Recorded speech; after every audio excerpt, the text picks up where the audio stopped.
Blessed Well, off. welcome to another episode of the Scully Sez podcast.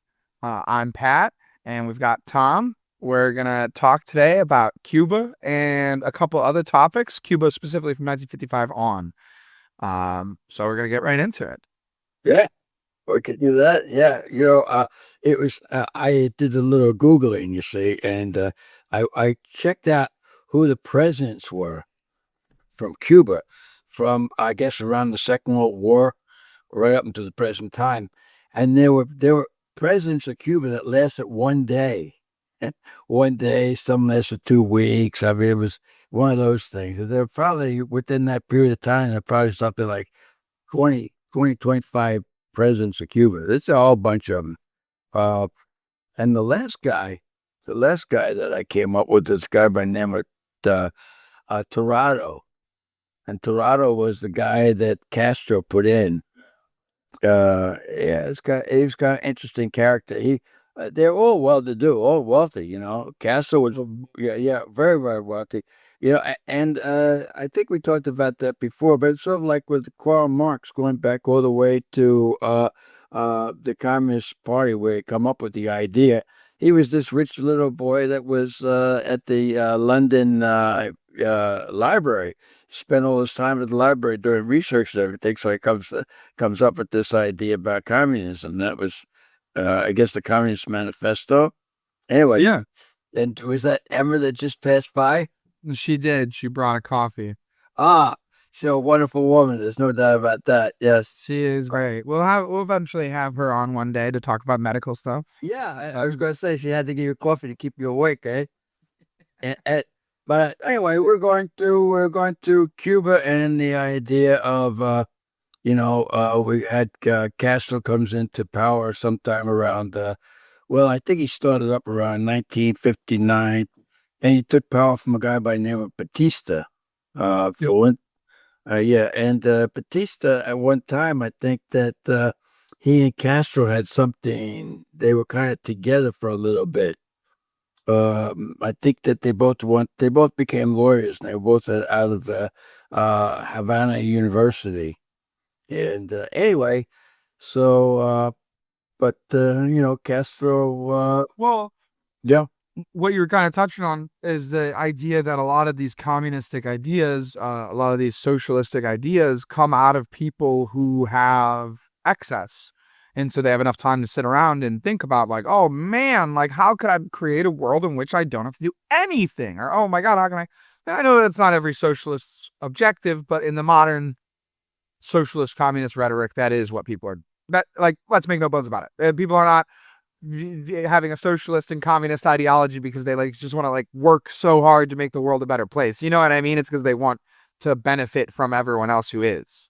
And that's fine and dandy for China or for another country where that's how their culture came up, but it just doesn't work for us. And anyway, so in Cuba, one thing that I was reading about is I knew about Che Guevara in Mexico, yes. but I didn't realize, or maybe I just had forgotten that Che Guevara also helped the Castros, Oh, yes. do accomplish what they were doing in the 50, like 3, 4, 5, 6, 7, like all in that time period. And I just found it interesting that, like, in Mexico, he's considered a pretty big revolutionary. He's a pretty big icon of, like, standing up against the government, blah, blah, whatever. But Mexico's not communist as far as I'm concerned. Mexico's capitalist, I'm pretty sure, and everything like that. So I don't know where that divorced. I hadn't gotten to that point in history to, like, understand it. But Well, if you take a look at Che Guevara, he's a very, very famous poster. He's all, yeah, it's always been younger people, for whatever reason, regardless of their political ideology, anybody that was against the system, whatever the system happened to be, they usually had pictures of Che Guevara. It's a very famous picture of him with the beret on and the beard and so on. And he also was very wealthy. He comes from an Argentine family, and he was one of these guys. He had a lot of time in his hands too.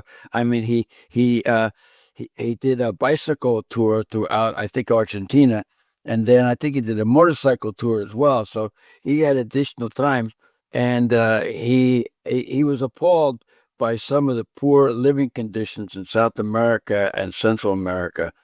And so and so any kind of revolution, anything that was going to be communist or socialistic, he was strongly behind. And and unfortunately, he came to an untimely end. Now, I think Wikipedia says that there was a CIA plot with Bolivia involved where he was killed, is summarily executed. Now, there are other people say that maybe Castro had a little bit behind that because Che Guevara was a very, very popular figure. In fact, maybe even more popular than Castro for a brief period of time. So, but that's the story. But then once Castro got into power, he had this guy Tirado. I think he was the president for about 10 or 12 years, whatever. But really, it was Castro behind the scenes all the time. I think the Castro was maybe called himself prime minister or whatever he was, but he was there for forever. And of course, finally, the charade was uh, put away, and Castro just took over power, and he stayed in power. And then once he resigned, his brother Raul took over. So it reminds me a little bit of a great book was, and a very short book that you can read probably within one sitting, is Animal Farm. Yeah. And yeah, and it talks about this. It talks about these folks. They come up from nothing, and they indicate that everybody's going to be the same, don't you see? But it ends up the Castro family is extremely wealthy, multimillionaires. They travel all throughout the world. They have all these compounds in Cuba, and they're doing quite well, you see. They're doing quite well. The rest of the country is eating out of garbage cans, but they're doing all right. And so they'll go down with actually they won't go down with the ship. Once the ship looks like it's about ready to go down, they'll abandon ship and probably end up in Miami or someplace like I was that. literally gonna say they'll probably be in Florida in some palatial estate, Yeah, live out the rest of their days. Yeah, I didn't realize Castro led until 2008. That was the most surprising thing when you had me looking this stuff up. Yeah, was Castro led in 2008, and just now I was on the side. I was like 2008, okay. Then you said Raul followed. I was like, wait, is he still in? But he's not. He 2021. All right, right. Raul Castro stopped.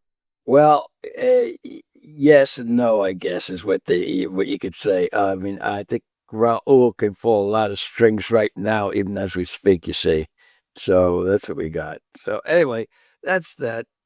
Anything. So it seems to be interesting to me that you got Mondami uh coming up, and it's interesting that a lot of times that these folks would take a look at Cuba, it would kind of give them a blueprint.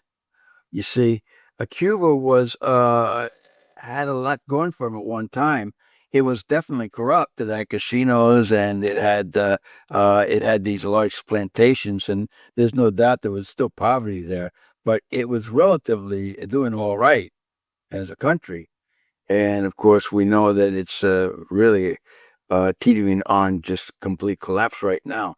So the question is, uh, was Cuba better for Castro or worse? And I think that if you look at it over time, the country didn't get better; it deteriorated. Exceedingly worse, I would say. You could say that the Americans basically forced that with the embargoes and stuff.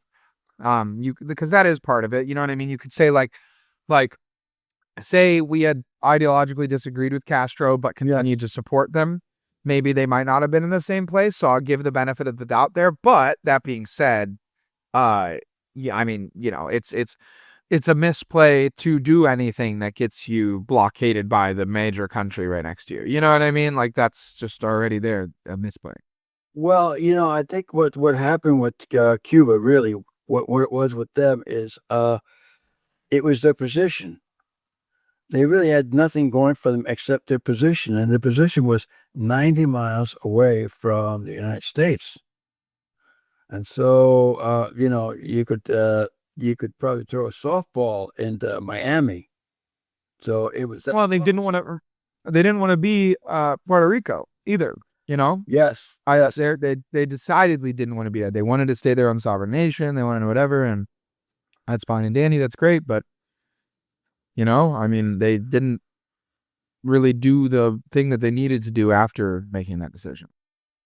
Yeah. Well, and so, but the point was that they were used certainly by Russia and China as well, because what it allowed them to do, it allowed the communists to have a foothold in our right by our Right by us, yeah. yeah, exactly. And so that was really that was where that was their strong point, that they were being supported by China, by Russia, and when that dried up, that was the end of it. And so but to really blame it on the blockade and so on, they were on life support for quite a while, so Yeah. that they just got worse. But I think it's been a steady decline. People talk about it even today, that they go over there and they see that people are driving around 1955 Chevrolets. It's just, Yeah, absolutely. I mean, so it's just kind of crazy that they deteriorate so badly, but that's what happened.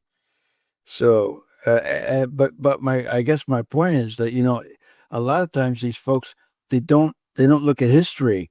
They don't say, with Mandami, voting for Mandami, which is fine and good if that's what you want to do, but Sure. maybe might want to take a look and see how Castro benefited the country, and many of the same programs that Castro had in mind are the same programs that Madami has in mind. And so, how that's Well, I think what people don't realize, because I think that a lot of people who follow Mandami are on the liberal side of things, and so they believe that the federal government is kind of the end all be all for a lot of decision making stuff.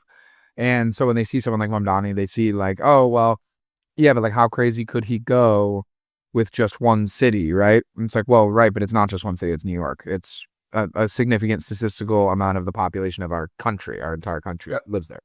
Yeah. So when we could say, oh, this is he's just a mayor, who cares, whatever. It's like, yeah, but when you make a decision that affects 15 to 20 something million people, and affects the way that even like the point of ingress from our country is seen, and is like kind of like he has the ability to do two things. He has the ability to change where New York sits in the zeitgeist by making it a totally inhospitable, really terrible place to live, because we just have whatever going on, and they don't have any funding to stop crime, and they don't have any funding to educate their students. They don't have any funding. So he could do that. Or he could physically destroy New York, which is also like the, we have a bunch of family members who work in the New York City systems. Those people keep the country, or keep keep New York running. They keep, that's what, FDNY, SDNY, NYPD, the teachers union, the construction union, the plumbers, the iron fitters. I could go on, but like all of these people are who makes New York what New York is. And it feels like since COVID, really, there's been almost this like concerted effort like against these people. And it's like turning New York into this like champagne socialist paradise where like people can like go and make money somewhere else, or come from like Ohio. And so any level of New York is way cooler and way more interesting to someone who's from here, or you come from Iowa, or you come from whatever, and you go to New York, and any amount of New York is just so cool. So they just accept New York for what it is. They're like, oh wow, this is great. But like, they're not watching the sliding scale down of, SDNY workers being like, hey, like, can we amend our contracts to be able to move further away from the city? Like, hey, can I commute an hour and a half as an NYPD officer because I just don't want to live anywhere near the city? And it's like, that's the problem, is those people used to be more so proud. It used to be like, well, no, I'm from Bushwick, or like, no, I'm from Astoria, or I'm from whatever. And then it's like, now people who say that are people who are not from New York, and the people from New York are like, yeah, I live in Jersey. You know what I mean? Like, I had to move to Jersey. It was better in Jersey. You know what I mean? Like, whatever. And it's like, I'm not hating on them either because, again, much of our family lives in Jersey from New York. It's a better area. But what I relating it to Cuba, it's like what you're not seeing is like the tiny little Jenga pieces that are being pulled out that make it this like shaky, kind of like this place that people don't want to be, I guess is what I'm trying to say. Like Cuba, one of the biggest parts about Cuba that I think gets missed in this whole thing is like also all the people who were like rational, normal people who didn't appreciate what was going on in the government just left. Like a lot of those people just left. They just went to Miami. Like, go to Miami, you'll find a Cuban. You know what I mean? Like, they just didn't continue. They were like, whatever, man. Or they went to Puerto Rico, or they went, you know what I mean? But they left. They didn't stick around and wait for it to fail. Well, they were escorted out, one might remember. Yes, they were. They helped out, and so and so by getting rid of all the intelligentsia, by getting rid of all the professionals, you see, they were going to make the place better. And of course, the intelligentsia now basically are in Miami, and they're doing quite well. They're doing all right by themselves. You got this guy Rubio. He seems to be doing okay, and then you have this guy Ted Cruz. He seems to be doing okay, and there are a lot of these Cuban people that have come over to this country that have done extremely well. They're just anyway. I mean, a lot of them. You Yes. ad nauseum. You know what I mean? Yes, yes. And getting back to New York, though, the problem with New York is it's very difficult to live there. It's not that the people don't want to live there. It's just that it's so difficult to live there. Just to rent a little tiny apartment. Some of these apartments are going for $5,000 a month. I mean, you just can't. Yeah, I mean, you just can't afford to live in a place like that. And these are working people. Well, and for me, what really sucks is the people who can't afford it either, and that's what they don't realize. Like, I have a friend who lives in Manhattan. Excuse me. Yes. I have a friend who lives in Manhattan, and he's like, oh, I pay I think it was like $4,200 or something a month for his like place, which is a nice place. It's not bad, but like $4,200. Like, you could live in Staten Island and commute in the car, or you could live in Hoboken, or you could live in Jersey City, or you could live in Elizabeth. You could live in any of those places for probably $2,000. Yeah, it might not be as nice an area, but all of your nightlife stuff, you're just gonna take the train and you can take a path right over into Jersey. If you're in Jersey, it's not, you know what I mean. It's not like there's not a fleshed out infrastructure. You would save $2,300 of that rent, and that's the equation that a lot of people are doing. Right? Is they're like sitting there like, oh my God, I'm paying all this money for my rent. If I just commuted and added, let's say, $200 a month to my life by commuting, or maybe say if you have to pay for garage, you say you add $500, $600 a month to your commute. That's a lot. It's less than the rent though, and the peace of mind is starting. I think to people my age at least. Not many people my age are like, oh man, I want to go move into a big city anymore. It's like people are like, want grass, right? People want a fence. People want to be able to have a dog, like that. It's like stuff like that gets robbed of you in New York in a sense. Like, it doesn't get robbed of you because it's the city. It gets robbed of you because you have to spend $4,000 to live in the city. And so then all the city problems become infinitely worse because you're essentially, as a high earner, having to like force yourself to like live as a poor person almost, right? Like, you're basically, and it's like, it'll be a person who makes $200,000 a year, but when you spend, $80,000 a year on your life. Well, you mentioned the fact that moving too, but even those places have become very expensive. So you have to move. You can't just move out of town. You have to move far out of town. So if you move to say, well, I'll move to Hoboken. Well, Hoboken's not cheap. No, It's very expensive. I mean, Yeah. it's become very, it's right across from the Statue of Liberty. So you look at, and you have the best view of Manhattan Yes. of the world, and like now Yes. people are onto that. And so like it used to be a Yes. thing, like, oh, go live on the hill in Hoboken, and that Yes. was like the secret hack. Like, you have a house, but you're out of the Yes. city. Now you're spending 800, 900, a million on that house. You know what I mean? and when you talk about, even when you talk about Staten Island, it's cheaper than Manhattan. but it's very, very expensive. Right. I mean, even Katie, who people listeners, if everyone's followed the whole time, the older guys will remember Katie. Even Katie, they are in, I think, Brooklyn now, which is where she's originally from. So that makes, that's great for her. But like, I think Andrew, her son, was, I think that it took him like 4 years of saving to live in his childhood home. And he was like, he was angry about it. Like, he moved a little bit away, but he was angry about it because he had to buy a place in the city because he's a sanitation worker. Well, It kind of screwed him, well, let me see. You're a little behind, sir. Now, Katie has since moved out of Staten Island. She's gone.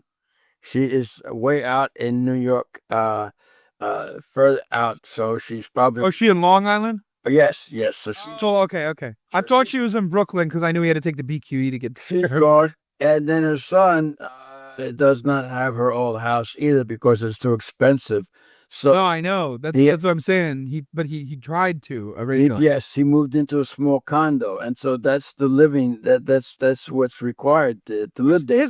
His house, to be frank, like of course it's actually nice. Like it is a very nice condo. But it's like even he was saying, he was like, how annoying is it that I go and I get my job. My sanitation job is pretty good paying. I work really hard. I work the good hours, and then I can't afford my mom's house. He was like, it's not even a big house. He's like, it's hard to wrap your head around it. So, Well, well, this is something. This is ancient history, but my sister, who would be as old as a couple of years older than your grandfather, many years ago could not afford to buy a house in the suburbs of New York. Just too expensive. Could never. And she was a college graduate. She was a nurse. You're talking about Marianne, right? Yes, and she was very well educated, and she had a very good job at one of the hospitals. She became an administrator. Couldn't afford to buy a house. She moved down to Tampa, bought a house immediately. So and Nice house too. yes, and so that was 40 years ago. Yep. 40. 50. And mind you, that is still Tampa's more expensive now. Yes. That is still largely the case. Yes. Like Duncan, my best friend, lives in Tampa. His sister owned a home in St. Pete's, and then she just sold and moved up the Panhandle because she has like education stuff she's doing. So she was like, I'll wait and I'll buy again when I find my forever, whatever. But she sold for a profit, but nothing crazy, and then moved. Now is renting another place that's even cheaper up on the Panhandle. Yeah. His brother rents in Florida. They live in Tampa. They have this really beautiful island, and they're paying. They live in. Him and his fiance go to the beach every other day. They go to the pool every day. They're literally out all the time. It's a totally different lifestyle. He pays $300 less than I paid for my place in Ohio. Yep. Because I live in an area where there's a lot of. I live right between Cincy and Dayton, so it's kind of expensive just because there's a lot of workers. You know what I mean? There's just a lot of people over here. But they're crazy to think, you know what I mean? You come from these areas that like even Ohio's not somewhere remarkable or crazy or anything. Like my area is cool, but like it's not, whatever.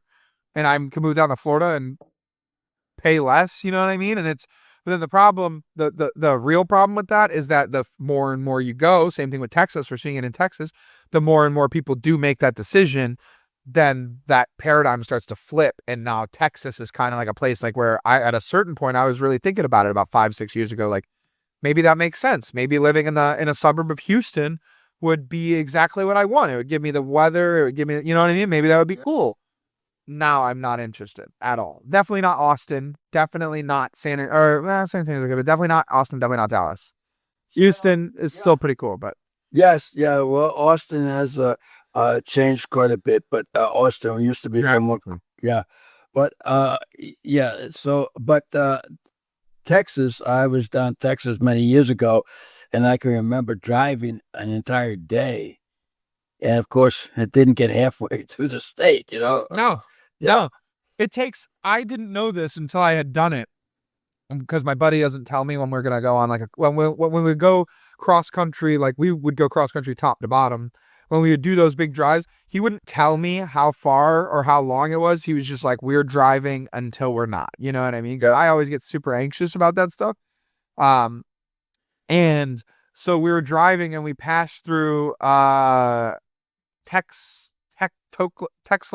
or something like that. Texarkana, I don't know, something like that. Yeah. Yeah, it was right near the Oklahoma, Arkansas, Texas border, right at the top of the hat, you know? Yeah. Yeah. And so we're driving and I was like, oh shoot, we're in the hat on Texas. And he was like, yeah, we're in like that big square part. And I was like, cool. And then we drove for like 3 hours, I want to say. And we're like getting like, we saw the first sign for like Dallas. So it was like Dallas, 380 miles away. And we're like, cool. Get to the whatever. And I was like, man, we got to be like, deep in Texas right now. And it's 3 hours. I opened up the phone and we were like 3/4 of the way through the through the hat. Yeah. Yeah. I was like, oh, this state is proper big. Like this is really, really big. Yeah. So, all right. Well, I think we beat that one. So, do you know we have a quiz going on today? Do you know that? Oh yeah. Are you familiar with our quizzes? You've done. I'm quizzes. certainly not prepared for it, but I'm ready to bomb. Well, this is all right. So I went to the trouble of even coming up. Well, and so a federal grand jury indicted Raul Castro, Cuba's aging ex-president, on what charges? Now, is it murder, destruction of aircraft, conspiracy to kill U.S. nationals, or all of the above? All the above. That is correct. That is great. Yeah, certain. Because I knew the destruction of aircraft one. Yes. That's kind of like the Yes. not what's his name? The Al Capone. It's kind of like how Al Capone got the tax thing is what screwed him. Yes, It's like a silly, Yes. And then, but after Kentucky Representative Tom Massey, do you remember Massey? You remember? Well, and is that pre McConnell?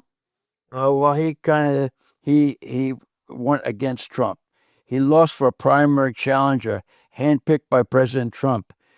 He offered a toast with what? And so Thomas Massey is the guy that beat him. He offered a toast. Now, he offered a toast with bourbon, with raw milk, with apple cider and vinegar, or with a Never Trump mug. Okay, so I'm using my deduct. I'm gonna open up the hood here for a really good multiple choice. Yes, Jacob, you're people. Yes. Really good at multiple choices. I'm thinking my brain is telling me the Never Trump mug is what stands out as, wow, how bizarre. The bourbon stands out as, that's a softball. Obviously, Kentucky guys would cheer at bourbon. It wouldn't be notable if they were cheering bourbon. Cheers at bourbon. Yes. As a matter of fact, I'm going this weekend to go to Kentucky to drink bourbon. So that one, that's normal. There's no way. Okay. Apple cider vinegar is something that you do take shots of. Mm-hmm. So I'm going to say that's also too normal. And it's good for your health. If it was RFK, I would have said it's apple cider vinegar.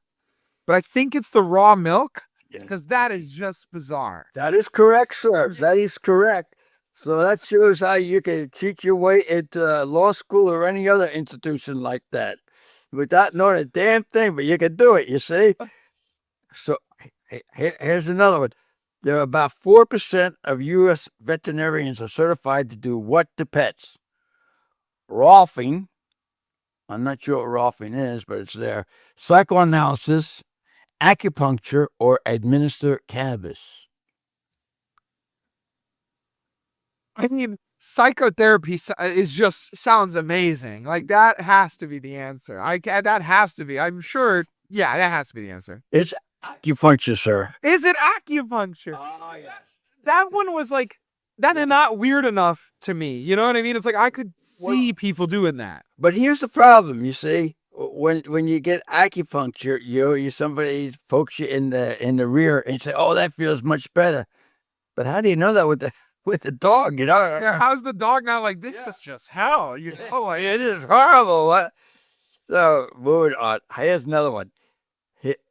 But this is sort of on topic. Sweden. You've heard of Sweden, sir. Been to Sweden. Is ordering 4 new frigates for its navy. Who is it ordering them from? South Korea, Canada, Qatar, or France? Wow. Mhm. I mean, Qatar would be the most controversial one for them to be buying it for, and Qatar is on Yeah. the seas. Yeah. But I also know that France is like kind of the best shipbuilders other than like the Dutch. Like France is like one of the better they're really, really good shipyards there. That's where they build a lot of like catamarans and stuff like that. I guess those are smaller boats though. And then Canada is like one of those things where it's like Canada has a lot of our companies in it. So technically it could be like being built by like Bombardier, I think is a Canadian company. But Bombardier we would think of them as a somewhat American company too, because of Sea-Doos and stuff. I'm gonna say Qatar.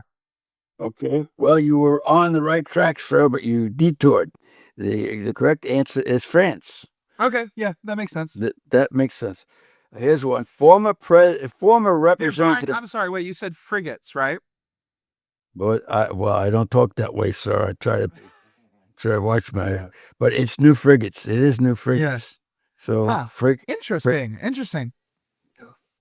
Bonnie Frank. Did you know Bonnie Frank? Do you ever hear Bonnie Mm-mm. Frank? Well, that was probably before your time, but he comes out of Massachusetts. He was the openly gay uh, representative. And back in the day, that was quite, he was groundbreaking. Anyway, Yeah. he died. And so the question is not anything else, where was he born? Was he born in Bayonne, New Jersey, Brooklyn, New York, Newton, Massachusetts, or Lubbock, Texas? I wanted to be born in Bayonne, New Jersey, because we were just talking there. I was visually and in my mind already driving over the Bayonne Bridge when we were describing New York. So that just seems too great. But I also feel like people from Texas, I feel like if you're going to say the first case representative was going to come from somewhere, I think Texas is not a bad choice of So is that where this is the second Washington's Texas off pure disrespect of Texas. this is the second time you talked yourself out of something, sir. Is it Bayonne? He was born in Bayonne, New Jersey. Yes. Born in Bayonne. Now, how about rap star Nicki Minaj? You know Mickey? Yeah. Very She- much so, yeah. She is a big Trump supporter. Huge Wh- time, yeah. What do they have in common? Her and Trump. And They I both might lived in the- also say, yes, you could say that your loving grandfather as well. They were both raised in Queens. Yeah, okay. Yes. Yeah. All right. So that's now. And I what's interesting is she's one of those ladies who she was beloved, absolutely beloved, rabid fan base, just like Taylor Swift, all that stuff. Yeah. And then she dared to say that like she was a different political party than people thought she was, and Oh yeah. Took a chance. Took a big chance. Yeah. thank goodness, but she's a good businesswoman, so she's you know what I mean. She's got her. Oh yeah. She's locked down. Well then, an Oakland jury rejected Elon Musk's case against OpenAI. Okay. Yeah, On what grounds? On what grounds, sir? He lacked standing. The statute of limitations had expired. He filed in the wrong jurisdiction, or all the above. I want to say all of the above because statistically, anything that says all of the above, it's almost always all of the above. Yes. Well, it wasn't. The statute of limitations had expired. Wait, statute of limitations on the OpenAI thing? Yes. That's interesting. Maybe if it was a different suit or maybe it was a different thing. He started OpenAI. Elon did it. Elon's He didn't like that. or started both of them, and He didn't like that. Sam Altman didn't like. He thought Sam suckered him. Maybe he did. Anyway, he did. and yeah, he probably did. But they said, yeah, but it's so long ago. So Harvard College. Crazy. Sorry. Yeah, this is talks about the colleges. Harvard College voted to cap the number of A grades given out because they're giving them out a lot. So, what was the percentage? Yeah, what was the percentage that they gave out? Was in 24-25 school year 15%, 33%, 40%, or 60%?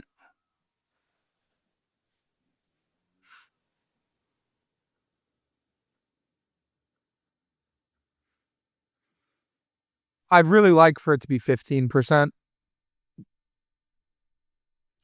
because that would make sense, right? If you're making curriculum that's hard, even if you have the best students, they shouldn't all be getting A's. No, theoretically. they're changing it from they said it was too easy, and now they're going to harder. So what was it? Then 60% is my guess. I said right about 60%. 60%. So you figure out, you see, that you got a degree from Harvard, and you got straight A's, but you're in the lower half of the class. You're dumber than 55% of the students in the class, but you got straight A's. So now you got a degree from Harvard and you got straight A's. You go any place you wouldn't. And it turns out a year later, they say, this guy's dumb as hell. Well, yeah, because they gave him, they were giving these things away. So, and you don't know anything about soccer, sir, so I'm not going to ask you. Give me some soccer. Let's go. All right. Which team won its first English Premier League title in 22 years? Would that be Arsenal? Would that be Fulham, Manchester City, or Tottenham Hotspur? Yeah, the Hotspurs. Okay. I know that Man City has won recently. I know that. So that can't be them. I'm pretty sure it can't be them. Man U also has won recently, so they weren't going to be on the list. Yes. Arsenal won when I was in high school, I want to say, which is not 22 years ago. And at Tottenham, I feel like won. Okay, I'm going to say the one that's not Tottenham, Arsenal, or Man City. Okay, well, sir, you're incorrect. Arsenal was the one. It was Arsenal? Arsenal. Was it 22 years, did you say? That's right, 22 years. So maybe they went to the final and lost when I was in high school then. Well, that would be it. Because I remember there being a... Now that I'm thinking about it, though, actually... Never mind. I might be thinking of a different one. Arsenal's the one with the cannon on the logo. They're pretty cool. Now, we've been paying attention to soccer more in Ohio because we had a good soccer team being the Columbus Crew. And then we've had some issues, but we're retooling and should be competitive again. We won the MLS Cup 3 years ago, I think. Well, sticking with soccer, then the Chicago Fire soccer team sold naming rights to its planned stadium. What will it be called? Will it be called McDonald's Park, Medina's Pitch, ADM Stadium, or Exelon Arena? Exelon Arena seems like the most Chicago. It may seem that way, sir, but it'd be McDonald's Park. Bullshit. The bullshit too, but also You know, there was no chance that McDonald's would be able to sponsor a sports team. I thought there was zero chance.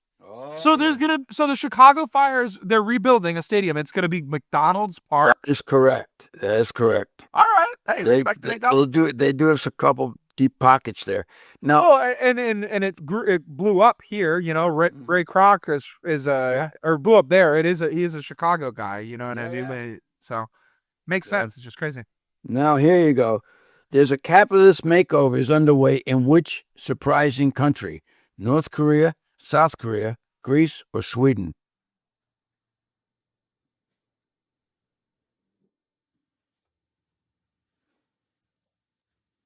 Well, we were in Sweden. It didn't feel particularly capitalist in the way that they were approaching things, but it didn't feel particularly communist in the way they were approaching things either. Greece would be wild. Greece is not there, sir. Is that what you said? Oh, Greece is there, yes. I'm sorry. But Greece is preposterous. There's no way. It's not Greece. Yeah, it's not Greece. There's no way it's North Korea either. So I'm going to say South Korea. Well, you'd be wrong, sir. It'd be Sweden. Oh, is it Sweden? Yes. So what does that mean? What does a capitalist makeover mean? You know what I mean?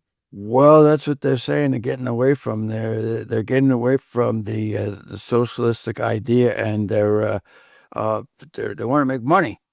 They want to make money. Carl said that he has a brother who has a very, very prestigious job over there. He's making probably a couple $100,000, a year. He'd probably making millions if he was in the United States, because so that's, I guess people like him are looking at it and say, hey, I see I see. That makes sense. Now, how about Kevin Warsh? Do you know who Kevin Warsh is? I do not. Okay, well, he was confirmed as the Fed chair. And so the Fed chair he was approved by a margin of 54-45. So there was one senator that voted against him. One senator didn't vote against him, didn't bother showing up. Would that be Chuck Schumer, Kristen Gillibrand, John Fetterman, or Susan Collins? Well, John Fetterman probably had to pick out a hoodie. Yeah. You know what I mean? Yeah. I had to guess. So I'm gonna assume that Fetterman wasn't there. Oh, no, Fetterman's definitely there.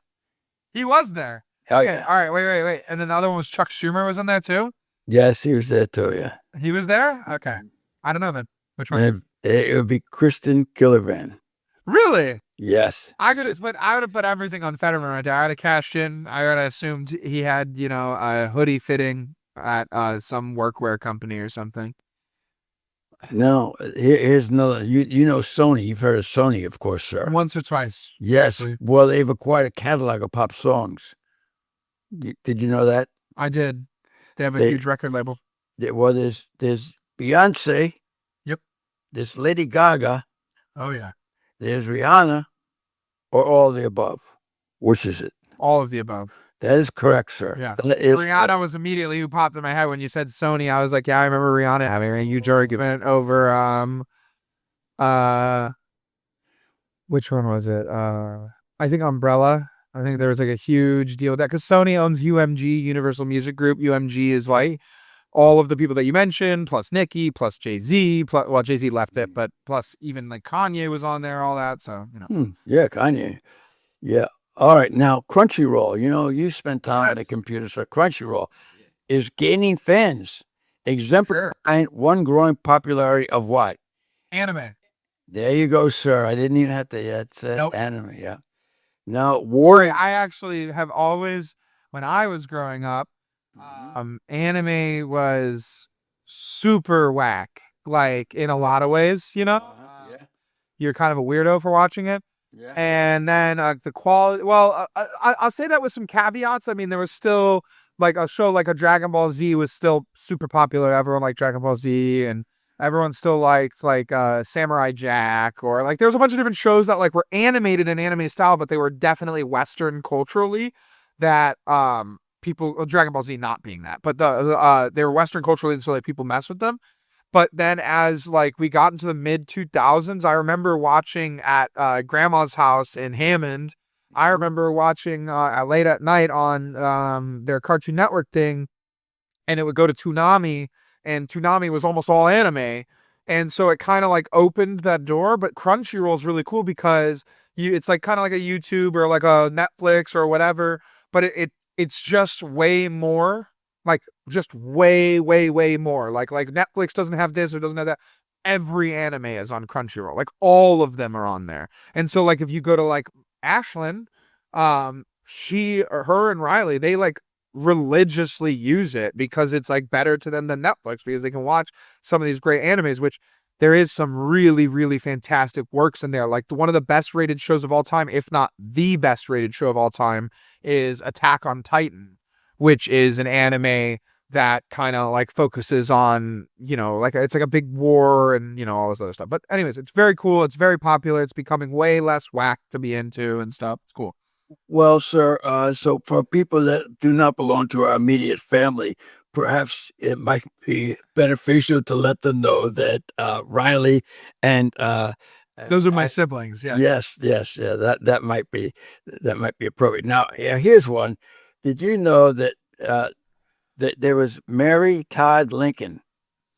You've heard of her, have you? I have. I hung out with some of their descendants yesterday. Well, they have some she had very, very biographies about her. Yeah, very bad. They said that she was completely wacky, completely nuts. Did all kinds of things, and it was really like a millstone around Abraham's neck.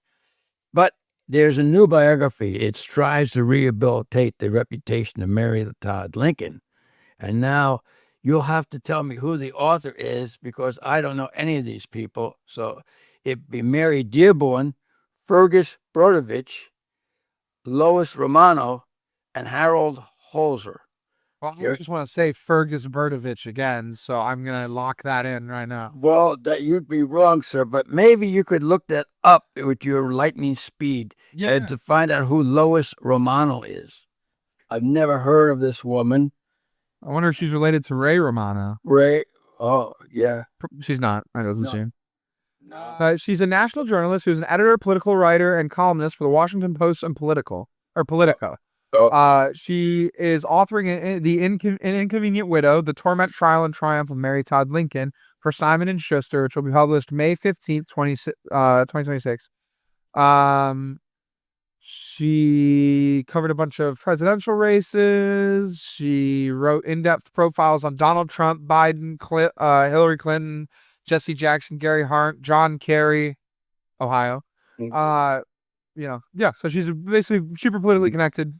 A lot of And last but not least, the war in the Persian Gulf and Chinese export restrictions have sent prices soaring for the world's most used chemical. What is that chemical? Is it nitrogen? Is it chlorine? Is it sulfuric acid? Or is it trizipidine? I do not know what it's called. It is whatever creates resin products, though. So I am going to assume trizipidine, and then my next guess would be the sodium thing. Well, let me see. So there is no sodium. So that would leave that one out. And so, but there is sulfuric acid, sir. Now, sulfuric acid would be correct. That's what I was thinking. I don't know why I thought. Yeah, I have no doubt. Sulfur, sodium, same. Okay. I see, same thing. Oh, But yeah, that's I couldn't remember what it was because sulfuric acid seemed really convenient, like as a you know what I mean. Hydrochloric acid and sulfuric acid, the only ones I know. So that seemed convenient. But so that's interesting. Yeah, they that's I think the biggest driving force between it getting open. People, the government officials don't really give a shit about the gas prices. They don't really give a shit about the political fallout. They don't really give a shit about the war itself, right? But the resin thing, the not being able to create resin products like that going into next year is going to be a huge deal. And then we have a couple other weird ones going on. There's the tomato crop has been really bad, and I intimately know this because I buy an unbelievable amount of tomatoes compared to the average person. And the tomato crop has been really, really, really bad. And it's not getting better. And we're not doing the things that we need to do. I believe there's one of the biggest things that they produce over there in the Strait of Hormuz is fertilizer. And we are rapidly running out of fertilizer, like rapidly. A lot of this year's crop will be okay because the fertilizer is already bought and it's sitting in warehouses. But if this strait doesn't get opened, we are going to see actual food shortage. Maybe not something that materially affects you or I, but it will materially affect our wallets. And it is going to be a big deal because this tomato issue. Again, I'm not the biggest, most massive place in the world. I mean, Domino's takes their pick before me. Papa John's takes their pick for blah, blah, blah, whatever. But I'm also kind of an asshole. So I don't get sent crap.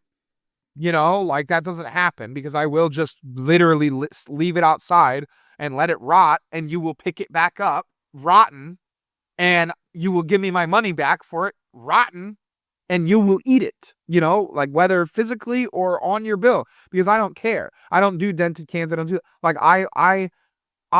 my name has to go on every single thing that I put out. So you're not going to drop the ball. I'm going to drop the ball. Okay. Or drop the tomato. Or drop the tomato. But they had a crop that was so bad. I tried to send it back, and they literally, my rep goes and shows me all of their tomatoes that they had, and it was just crap. Just crap. Honestly, all this stuff is edible, by the way, that I'm talking about. All this is edible. It's fine. It would be delicious. No one would ever know the difference. But to me, it matters. And it's just been so bad. So anyways, me and my brother-in-law who also runs a restaurant, we're talking about what happens next year. What happens if we don't open the strait so that we can get because all the fertilizer that would be shipped for next year is going to ship in the next 2 to 3 months. So what are we going to do? We'll start here. But so you may not have known this, but there is talk that there may be a deal with Iran right now, That's and what I that heard. is Yeah. true that the strait will open up. So that may do away with the problem. But you know what state is the state that has the best tomatoes? You know what state that is, sir? California generally. Well, you know there would be I some guess like place. the most tomatoes, maybe not the best. The most though. There's a place called New Jersey, sir, Yeah. and there's what they call the Jersey tomato, and there's also one of the most famous tomatoes of all time. Is called the Rutgers tomato. Mm-hmm. The Rutgers tomato, sir. And now you will remember that I went to a school by the name of Rutgers. You remember I that, know. sir? I ritually watch them get pounded by Ohio State once a year. Yes, and you will remember, sir. You will remember, sir, that the school that I went to was in Camden, New Jersey. Yep. Now you will also remember that there's a little company in Camden, New Jersey that has something to do with tomatoes. Are you familiar with that company, sir? Heinz isn't in New Jersey, is it? Sir, you should be horsewhipped That's to a even Pittsburgh. come up with That's in something like Pittsburgh, right? that. That's a John Kerry. It's a little company called named Campbell. Campbell. Oh, Yes, yes, Campbell. And you met her. Campbell's from New Jersey. I didn't know that. That makes sense though. Oh, yes, the headquarters is at Camden, New Jersey. You may also have known it's Campbell's tomato soup. Oh yeah. That was the thing that made Campbell's tomato soup, sir. Yeah. And the reason, of course, the reason that they located there was because of the Jersey tomatoes. So, Yeah, but the problem is that no one gives a shit about farming anymore, right? And so like when we're at not like the average person, but the people who would be going and being farmers are just like, why the hell would I work my whole life and go farm when I could sell to 4 different developers, let them divvy up my piece, that give me, 4.5 a plot or something crazy, you know what I mean? Whatever, out on these big massive plots. Let them plat it out. Let them do their thing. I got my little house here. Now my house is gorgeous. It's the best house in the neighborhood. Or they completely move and they go somewhere else. You know what I mean? That's the problem. Is a lot of these people aren't using their land in that same way anymore. And so we've just continuously pushed our stock elsewhere. I mean, to the point where like every tomato I get is either from California, or if it's for my sauce, it's imported from Italy. And I would love to establish a like supplier that I don't get enough that I couldn't get it from a local farm, but I'd love to establish a supplier. But then you also have, FDA regulations, and then you have to worry about like if the farm gets too big, then I do have to like worry about pesticides and worry about like those type of things, because like I don't want that. And then I have to worry about if it's hydroponic or if it's outside grown, because a hydroponic tomato is going to be about this big and an outside grown tomato is going to be about this big, and they taste different and they feel. It's just the problem is when you get to like the min-maxing of food, messing up our supply chains can really, really, really screw the customer experience over. I mean, I haven't had falafel since the Israel conflict kicked off, because my consistent brand that I would get it from, I don't know what happened. They just are no longer in stores. I've never seen it since. I assume it has something to do with the conflict, but I have no idea. And yeah, I could make my own, or I could do this, or I could do whatever. But the idea is consistency is what like breeds, people coming to my store. And it's tough. Basically what I'm trying to say is I hope that they actually open the strait tomorrow or later today or whatever. And they just like take a step back at from this conflict, and maybe like try and make it like enjoyable to be an American for at least the summer, in an economical sense, like if that would be possible, like it shouldn't be $2 for gas all winter and $6 to $7 for gas a gallon now. I mean, I saw $5.80 when I was driving the other day. So if we can get the tomatoes through, you won't mind getting nuked by a nuclear bomb, right? If we get the tomatoes through, here's my thing is, if they were gonna be, if they wanted to do something bad, first off, when better to do it than when we're already over there, messing them up. And secondly, if they're gonna do something bad, the pendulum swing back on a global stage would be so vicious and so devoid of any care of citizens' lives or anything like that, what would happen to Iran were they to do something like that? I think that's kind of the unspoken thing is like, listen, you're dealing with the country that did like atomize two cities already. And like, we're certainly not hesitant to do it again. There's just no reason to. So I think I'm hoping the ultimate nuclear deterrent to me is what we already did. We have the best military. We have the fastest planes. We have the biggest planes. We have the best bombs. We have the biggest bombs. And so if you want to mess with if you want to mess with the big kind of bully, that's on you. But like those are the kid who messes with the bully does get his head in the toilet more frequently than the kid who's just like, come on. You get a swirly, eh? Yeah. And in this one, they're going to flush during it if they don't keep it up. Yes, yes, yes. And who would know better than that from a guy like myself from Flushing, New York? Exactly.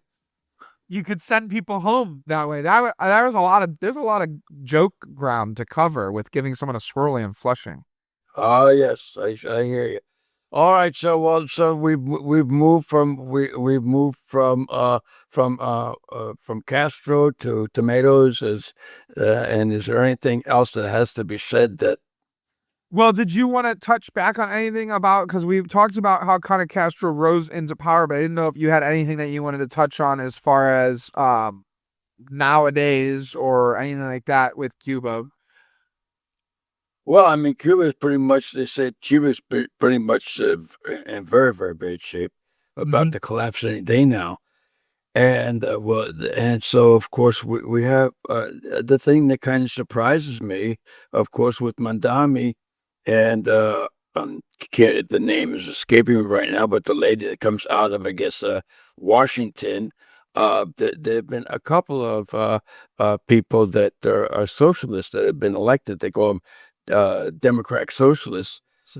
Yeah, but it just seems as though they've not taken a look at the history, and I can't think of any of these countries that started out, with the idea that we're going to make everybody, we're going to start out with socialism, and everything's going to be wonderful.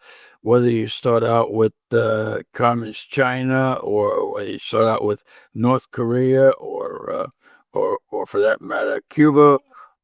And China's the only one that has some like functional on the world stage version of communism. Yes. Because they're they are capitalists. They have massive communist structures.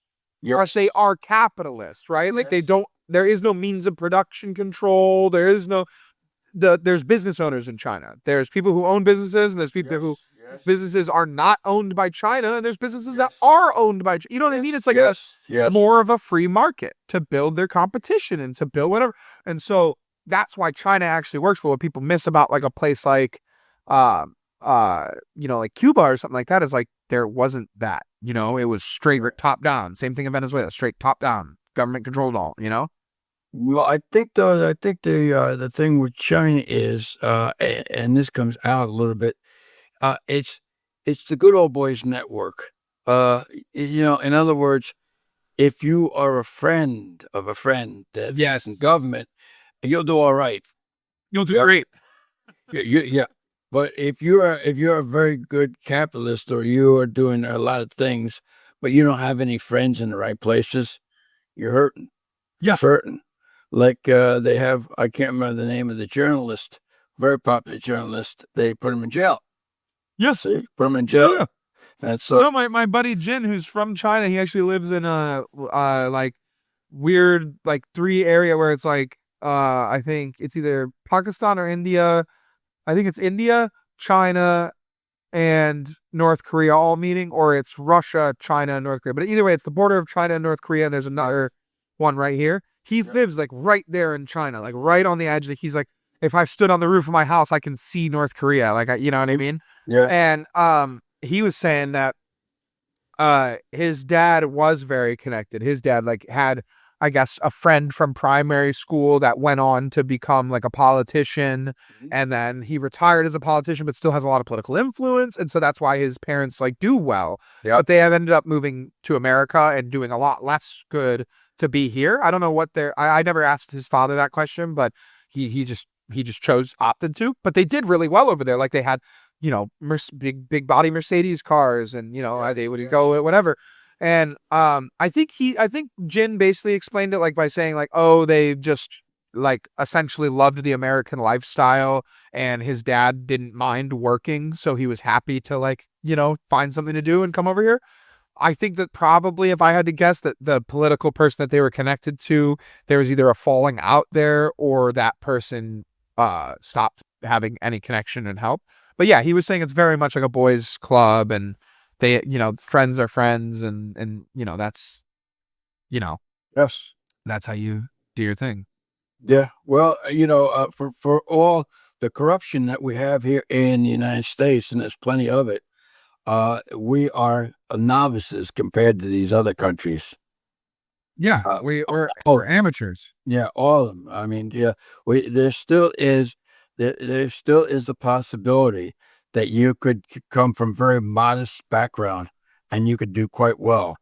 Right, look at my dad, right? Yes. No, that's right. Like, you know what I mean? And obviously he had guidance from like you guys or whatever, but it's not like you guys are certainly didn't do bad, but like it's, you know what I mean? It's like even you can look at where Keeks is, right? Or you could look at her, you know what I mean? And you can figure it out. It takes you here, at least, obviously. There's some places where there's physical constraints, but like you can. Like that's what I tell my kids at work all the time is I'm like, what you don't understand is you see me now and you can see my family now. Like if they go to my parents' house or whatever, and you can build an image.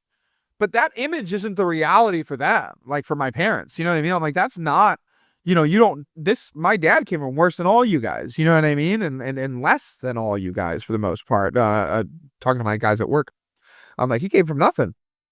So, of course, you get help along the way. But part of the deal in America, part of the whole thing is like, yeah, of course you get a little bit of help on the way. Of course there's people along the way that are going to like give you guidance or even monetarily help you or even whatever.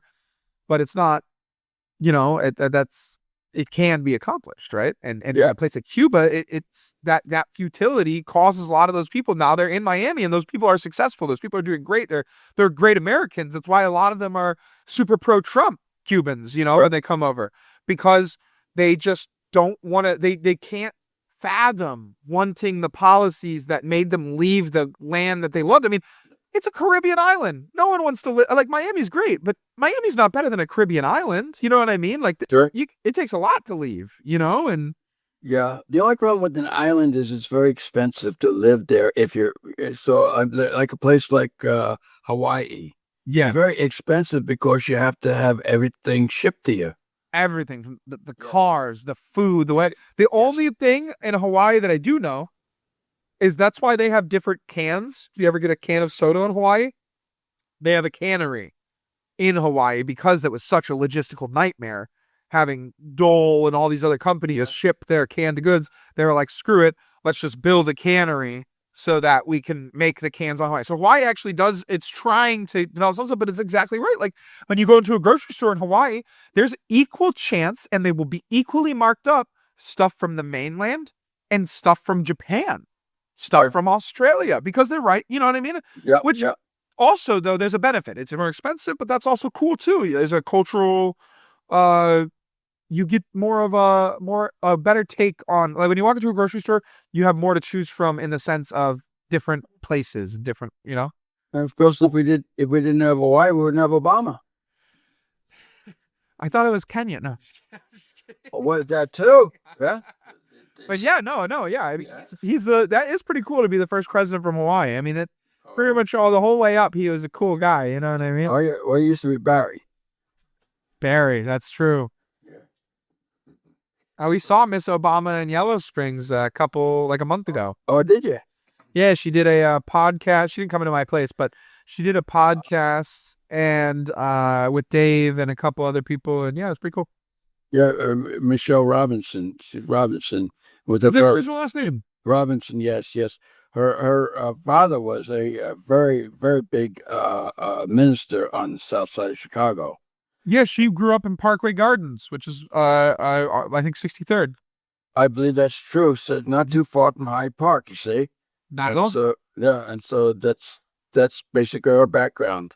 She's the one from not a great area. Obama Barry is not is more from the nicer area on the south. It was kind of surprising in many respects because yeah, I was reading a little bit about that. She comes out of the area. There's something to be said to come out of a neighborhood because a lot of times you have people in the neighborhood that kind of help you. But her father, of course, being a minister, of some notoriety, he was well known, so he had a lot of connections, and so she was able to go to some pretty decent schools. You see, yeah, she was able to, and so was her brother.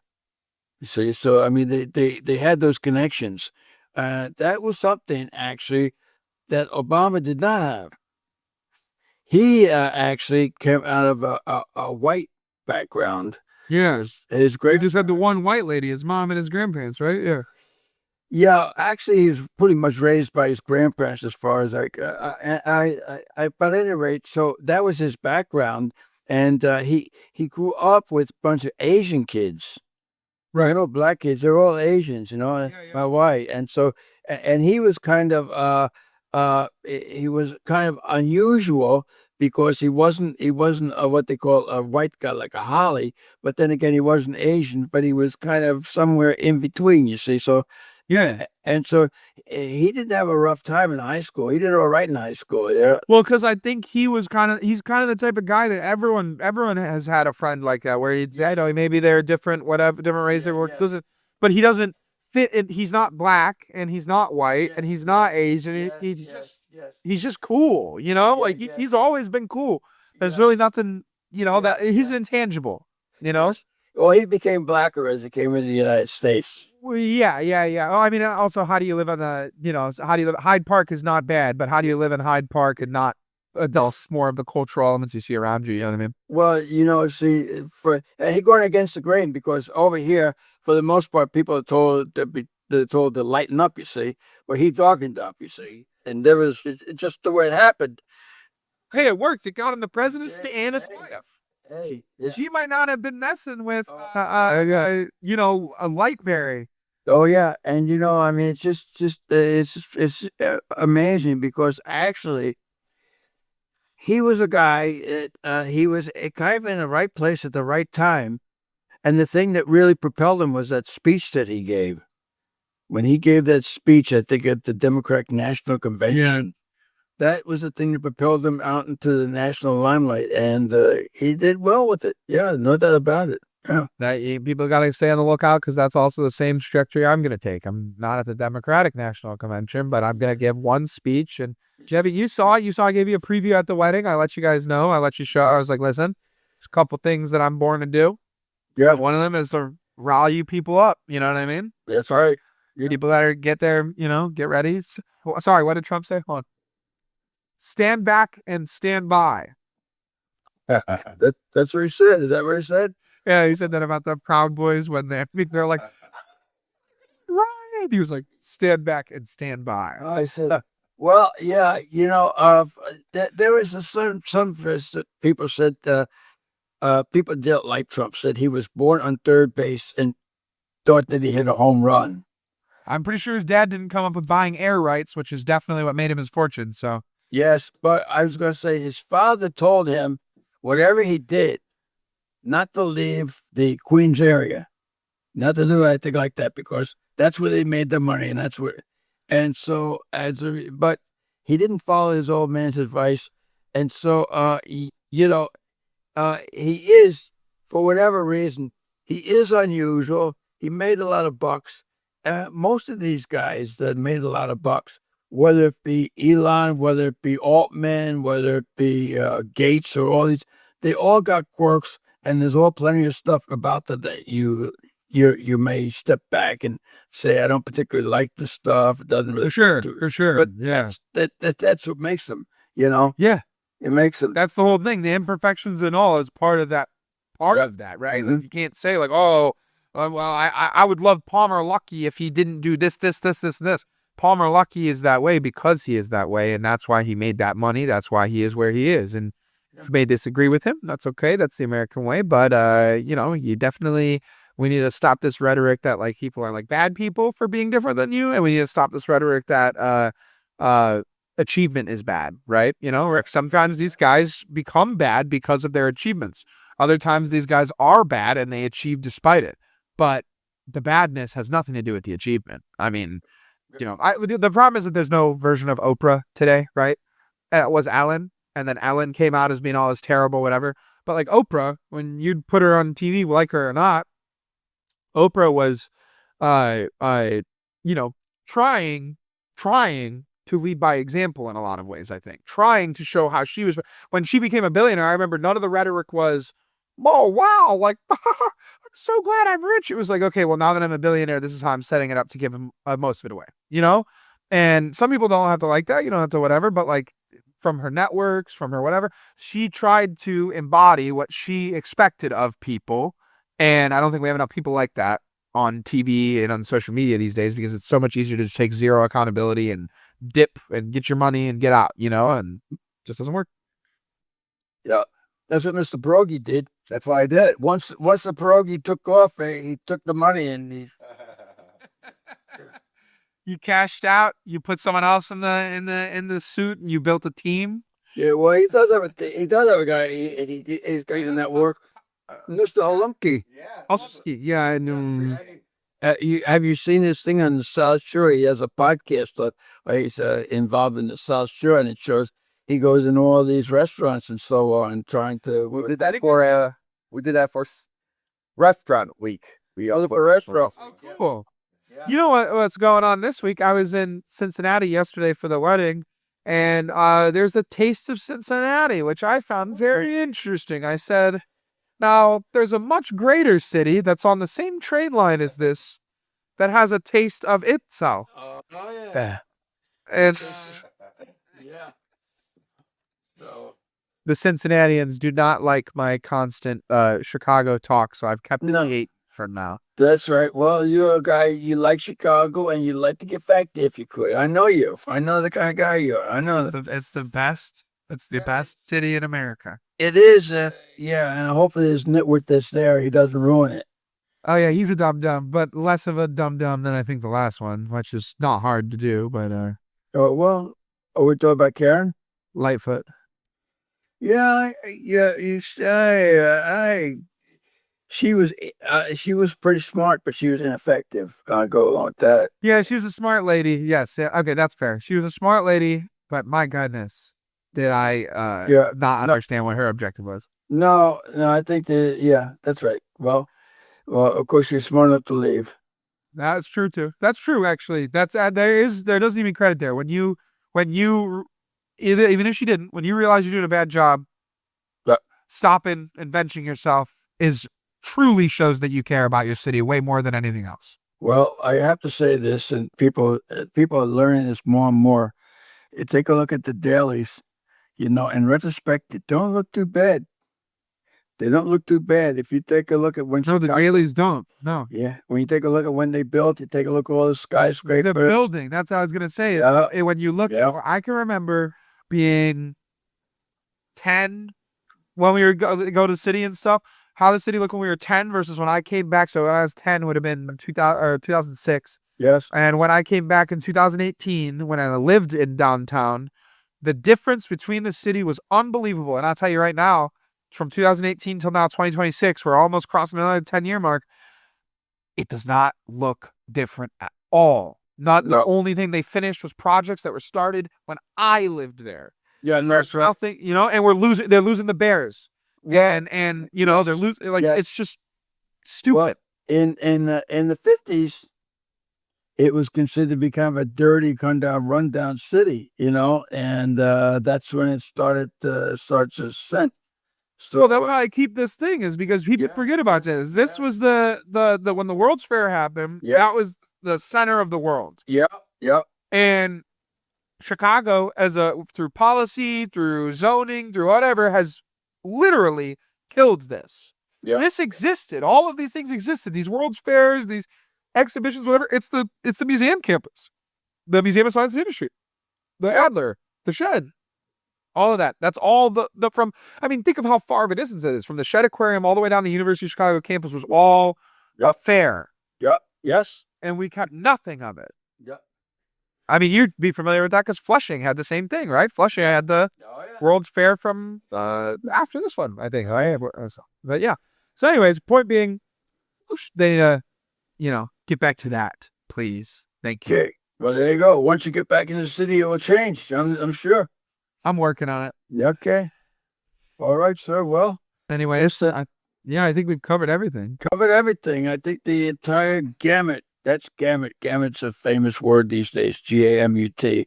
It's one of, yeah. We've covered the gamut though. We've done a lot. Yeah, I think we've covered good stuff. Next week I have a bachelor party, so if we could do Monday, that would be great, or later on Sunday, that would be great. Yeah. But yeah, doesn't matter. Hey, Monday morning. Monday Morning would be so next great. Monday morning, right? Yeah. Nice Monday morning. Monday morning. Sure, Monday morning. We can make that work. I think Monday morning. Yeah, we'll start Monday morning. Yeah. So sorry to our avid and voracious listeners. We've got the a little bit later, but Well, but they don't listen to us live anyway. they don't listen to us live anyways. Exactly. And so you pop it on whenever you want. It's a driving podcast. They're going to watch the Indy 500, right? Yes, that's right. All right. All right. Well, I will let you free then, because that is a very good use of your time, and I'm not being sarcastic. I'm also doing that. The Scully says. Sorry, go ahead. I'm going to say I watched the last lap, sir. That's The most important lap. So you're in line. 99. yes. All right. Yep. This has been the Scully Says podcast. Thank you guys so much for watching. We are on Facebook. We are on YouTube. We are on Spotify. We are on Apple Music. And of course, we are on TikTok. Give us a follow, a like, a subscribe. Make sure that you share with your friends. Share it with your worst enemy. Argue with us in the comments. Email us and argue with us. Remember, you can always email us at ScullySaysTom and ScullySaysPat@gmail.com. That's not one thing. Those are two separate emails. So if you feel free to talk crap about us, go ahead. Yeah. Anyways, have a great day and toodaloo. Toodaloo.